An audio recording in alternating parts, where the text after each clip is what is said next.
So as my last video did well enough, I thought why not just do it again? But it would just be too lazy to do the exact same thing. So this time, I'm going to tell you potentially useful information that might actually help you. So start the clock and let's go. To get to level 10, you need at least 48,048 XP. To get to level 15, you'll need a lot more, 108,500 XP. All stims have a use time of only 2 seconds. The highest penetrating caliber in the game, no matter what round you use, is the 7.62 by 54mm R, aka the Mosin round, while the worst penetrating round is the TT and Makarov calibers. Augmented painkillers are the only painkillers to not take away any hydration or energy, though they only last 150 seconds. Raiders have all in all 720 HP, while Gluhar with a K has 990. When Raiders spawn with the TX-15 with an extended mag, they will either have M855A1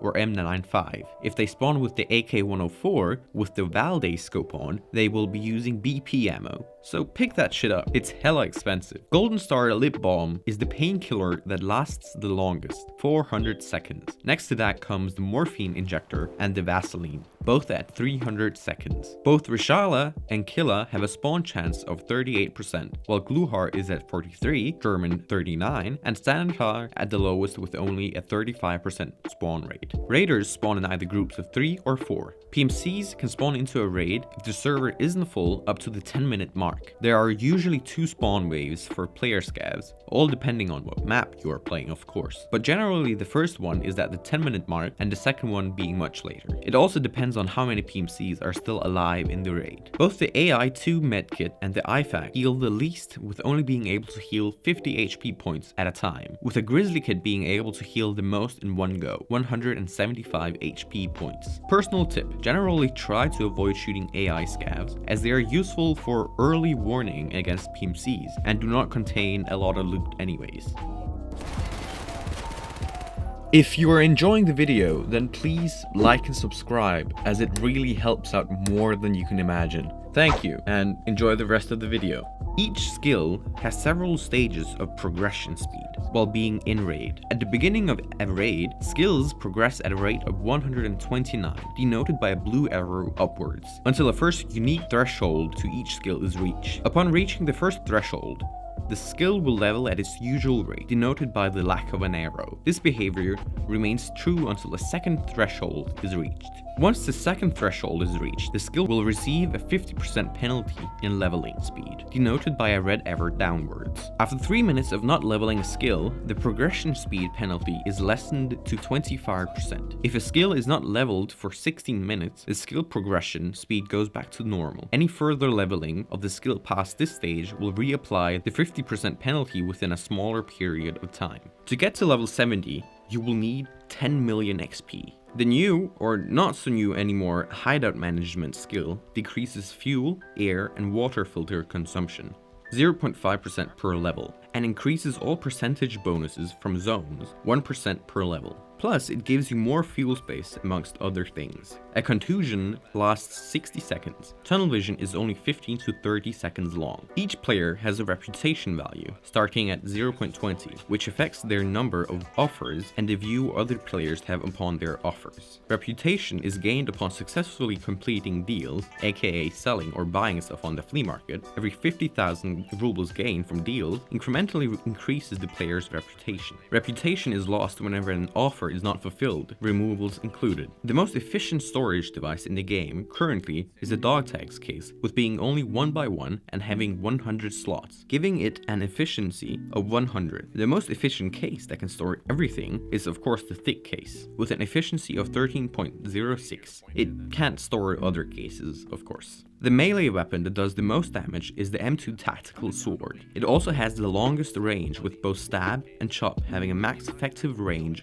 of 0.7 meters. The chop does 32 damage, while the stab does 46 damage. Another personal tip that I believe that all Tarkov players should follow is that you should always expect there to be more than one player.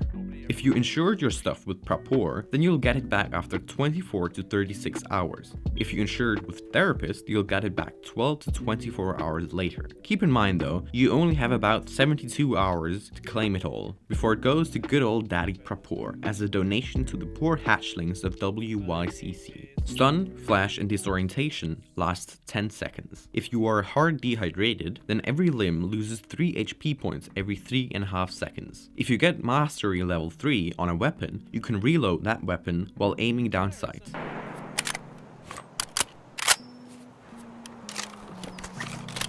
Which could be useful in a few scenarios. For all assault rifles, you need 3000 weapons XP on a specific weapon to level up to Mastery level 3. If a limb that has the fresh wound symbol on takes damage, either by bullet, melee weapon, or barbed wire, it will revert back into a heavy bleed. A heavy bleed decreases all of your non-blacked out limbs by 0.9 HP every 4 seconds. A light wound decreases by 0.8, but only every 6 seconds, if not treated, of course. After dying in raid or going MIA, you will be brought back to the main menu. Your health will be set to 30% and will passively be regained over time. If you die to suicide, team member, or disconnecting, or just without a firearm equipped, your health would instead be set to 1%. To avoid the run-through status, you must gain at least 600 XP or be in a raid for at least 10 minutes before extracting. You can find almost everything in the Bluebird stashes, everything from Red Hut Ford armors to bitcoins and roosters, so check them. They can hide much treasure. The same applies for all the hidden stashes, including the ground caches. The A18 armored chest rig is the chest rig with the most slots, 25. After that comes the AVS, of course, with 23. For the non-armored variant, it is the belt rig with 25 slots, and then the MPPV rig with 24. The Cultist's knife cannot be insured, and it will be lost the second you die, even if you put it in your melee slot. The new Cultists can be found on shoreline around the church in the swamp, woods around their specifically marked ritual places, and customs around ZB1013. They spawn at 11 o'clock in the night and leave at 5 in the morning, even if the raid has already started. They have a 28% chance of spawning on woods and shoreline, and only a 20% chance of spawning on customs. They normally spawn in groups from 5 to 6, waiting for players to approach.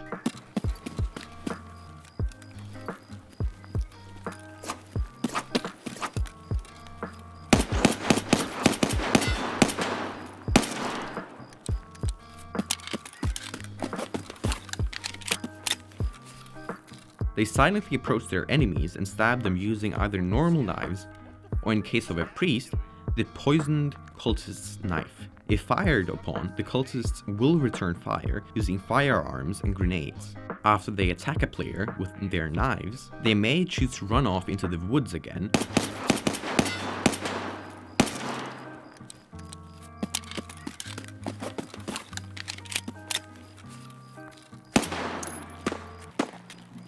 and attempt to attack the player from the shadows once again. Some cultists have been seen to prone in the grass and even hide in bushes while their companions engage the players with weapons, then attack with their knives when it's least expected.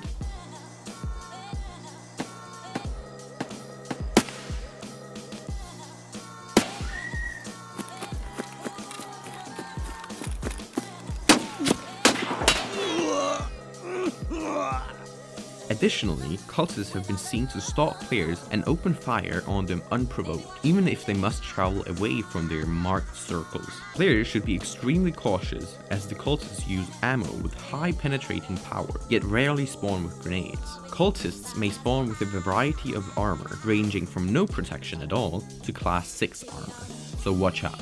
If stabbed by the cultist's knife, you will be inflicted by the unknown toxin, which deals gradual damage over time and causes pain. The toxin can be cured only by the antidote XTG12. Otherwise, the player must extract from the raid, or they will run out of medication and die. The reserve timer is 50 minutes long, and so is woods and shorelines. Customs and interchange are both 45, labs being 40, and factory daytime is only 20 minutes, with nighttime being 5 minutes longer at 25 minutes. Interchange has 10 to 14 players, Reserve has 9 to 12, Labs has 6 to 10, Shoreline 10 to 13, Woods 8 to 14, Customs 8 to 13, Daytime Factory 4 to 5, and lastly but not least, Nighttime Factory has 4 to 6 players. It's a good tip to remember these numbers. since you can then count how many players you've killed or seen killed. A last little personal tip, always bring at least 10k rubles, since there's some vehicle exits that require you to pay. Rubles only take up one slot anyways, and can sometimes mean life or death when you have the possibility to take a vehicle extract.